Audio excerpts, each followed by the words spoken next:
छठ पूजा की बहुत बहुत बधाई, हार्दिक शुभकामनाएं। मगर एक आग्रह है कि जहां जहां आप छठ पूजा मनाने के लिए जा रहे हैं, जिस कुंड पे जा रहे हैं, जिस तालाब पे जा रहे हैं, जिस पोखरे पे जा रहे हैं, जिस नदी में जा रहे हैं, जरूर 5 मिनट का आप श्रमदान करें। निरंतर नगर निगम के लोग, स्थानीय लोग तालाबों को, कुंडों को साफ कर रहे हैं छठ पूजा के लिए, मगर हम आप थोड़ा भी विचार नहीं कर रहे हैं। भर भर के पूजा के अवशिष्टों को लाकर इन्हीं तालाबों में, कुंडों में, प्रतिमाओं में डाल रहे हैं। जब छठ पूजा में माताएं और बहनें तालाब में उतरेंगी, कुंड में उतरेंगी, तो ये प्रतिमाएं कहीं न कहीं उनके पैरों से टकराएंगी और शायद ये बहुत बड़ा अनादर होगा। इसलिए अभी भी समय है, आग्रह है कि आइए छठ पूजा के पूर्व मात्र 5 मिनट का श्रमदान, जहां आप पूजा के लिए जा रहे हैं, तब शायद ये तालाब, ये कुंड, ये पोखरे अगले वर्ष भी छठ पूजा मनाने के लिए बचे रहेंगे। नहीं तो इसी तरह आपके द्वारा भर भर के पूजा के अवशिष्टों को तालाबों में डाला जाता रहेगा, तो आने वाले दिनों में वह दिन दूर नहीं जब ये तालाब, ये कुंड, ये पोखरे पड़ जाएंगे। आप देखें, सोमवार की रात्रि में जरा दिखाइए, बड़ी मात्रा में मैं रात को 10 से 11 बजे तक लोगों को मने करता रहा। लोग थोड़ा माने कि पानी में डालने की जगह यहां रखें, मगर जिन लोगों को अपना अधिकार समझ में आया, उन लोगों ने प्रतिमाओं को, पूजा के अवशिष्टों को इन्हीं तालाबों में डाल दिया। परिणाम क्या है आप देखिए, पूरा घाट अंदर का लगभग इन्हीं प्रतिमाओं से भरा हुआ है। अब ये साफ करने की जिम्मेदारी क्या केवल नगर निगम की है क्या? यदि हम लोग छठ पूजा मनाने के लिए अपने स्थानों को घेर रहे, जरा दिखाइए, बड़ी मात्रा में लोग, लगभग मिट्टी का जो स्थान होता है छठ पूजा मनाने के लिए, यदि वह बनाकर आप स्थान घेर सकते हैं, तो क्या 5 मिनट का श्रमदान जिन तालाबों पर आप पूजा के लिए जा रहे हैं, क्या वहां नहीं कर सकते क्या?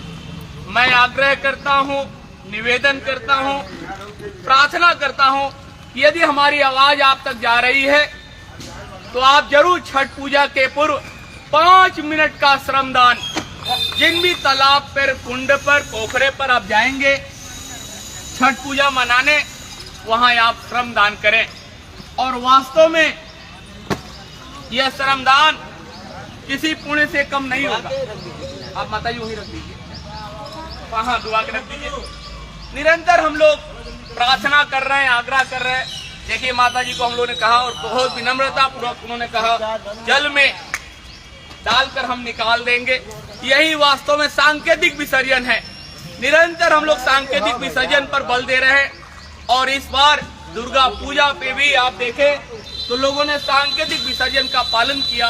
और पहाड़िया तालाब देश का एकमात्र तालाब है जहां सांकेतिक विसर्जन के अंतर्गत लगभग 120 प्रतिमाओं को लोगों ने पानी में डालकर निकाल लिया। आइए ऐसे तालाबों को, कुंडों को, पोखरों को बचाया जाए, क्योंकि ये केवल हमारे तालाब ही नहीं है, हमारे कुंड ही नहीं है, बल्कि ये वास्तव में आप देखें तो हमारे प्राचीन काल के हार्वेस्टिंग सिस्टम है। इन्हीं में हमारे बरसाती जल संरक्षित होते हैं और फिर हमें आपको हैंडपंप के माध्यम से, समरसेबुल के माध्यम से प्राप्त होता है। यदि यह प्रदूषित होगा तो आपको जो जल मिलेगा वो भी कहीं न कहीं आप देखें तो प्रदूषित ही मिलेगा। इसलिए अभी भी समय है। आइए ऐसे प्रतिमाओं को, ऐसे पूजा के अवशिष्टों को किसी भी जल स्रोत में न डालें जिससे वह पानी प्रदूषित हो, वह पानी गंदा हो। क्योंकि आप जब छठ पूजा के लिए उतरेंगे, यदि यह पानी प्रदूषित होगा तो आपको इन्फेक्शन हो सकता है। इसलिए उन इन्फेक्शन से बचने की भी उपाय आप ही को करना है। नगर निगम साफ तो कर सकता है, मगर उसकी भी अपनी एक सीमा है। मगर हम आप थोड़ा सा विचार करें तो इन प्रतिमाओं को सांकेतिक रूप से पानी में डालकर तुरंत निकाल लें तो देखेंगे कि इनके कलर पानी में नहीं घुलेंगे। मगर हम आप अभी भी केवल अपना अधिकार समझ रहे हैं कि हम प्रतिमाओं को पानी में डालेंगे, चाहे तालाब सूख जाए, गंदा हो जाए या पट जाए, हमें उसकी कोई चिंता नहीं है। यह तालाब पट जाएगा, दूसरे तालाब पे जाएंगे, दूसरा पट जाएगा, तीसरे पे जाएंगे। आइए, यदि हम आप तालाब बचा नहीं सकते, बना नहीं सकते, तो आइए कम से कम संरक्षित तो किया जाए। और शायद ये बचे रहेंगे तभी हमें आपको कल जल मिलता रहेगा। और यह जल स्रोत ही नहीं है, केवल जल कुंड ही नहीं है। मैंने कहा यह वास्तव में देखें तो ये प्राचीन काल के हार्वेस्टिंग सिस्टम है। एक सुंदर तालाब, जरा दिखाइए, एक सुंदर तालाब जहां लोग सुबह मॉर्निंग वॉक करते हैं, बच्चे स्केटिंग खेलते हैं। दिवाली बीते कई दिन होने के बाद कल रात में एक बड़ी प्रतिमा लाकर विसर्जित की गई।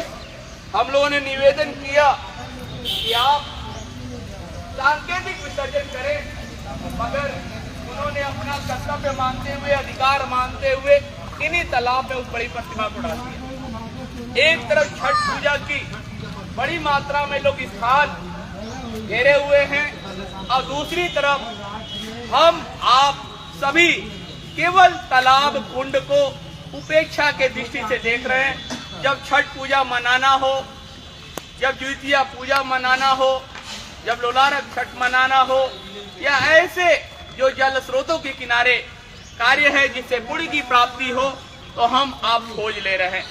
यदि आप छठ पूजा के लिए इन तालाबों के किनारे आ सकते हैं तो क्या छठ पूजा के पूर्व आकर 5 मिनट का श्रमदान, यदि देश में हमें आप सुन रहे हैं, हमारी आवाज अगर आप तक जा रही है, तो आइए 5 मिनट का श्रमदान, जिन भी तालाब पर आप छठ पूजा मनाने जाएंगे, चाहे उत्तर प्रदेश का कोई तालाब हो, नदी हो, कुंड हो, पोखरा हो, या बिहार के कोई तालाब, कुंड, पोखरा हो, या देश का किसी भी जिले में, प्रांत में, क्षेत्र में, यदि जहां भी छठ पूजा मनाई जाए, आइए 5 मिनट का हम श्रमदान करें। क्योंकि जल स्रोत है तभी जल है, और जल है तभी कल है। मैं अशोक कुमार सोनकर, सहायक प्रोफेसर, इतिहास विभाग, सामाजिक विज्ञान संकाय, काशी हिंदू विश्वविद्यालय, बहुत बहुत धन्यवाद। एक बार तालाब को फिर से दिखाइए पूरा।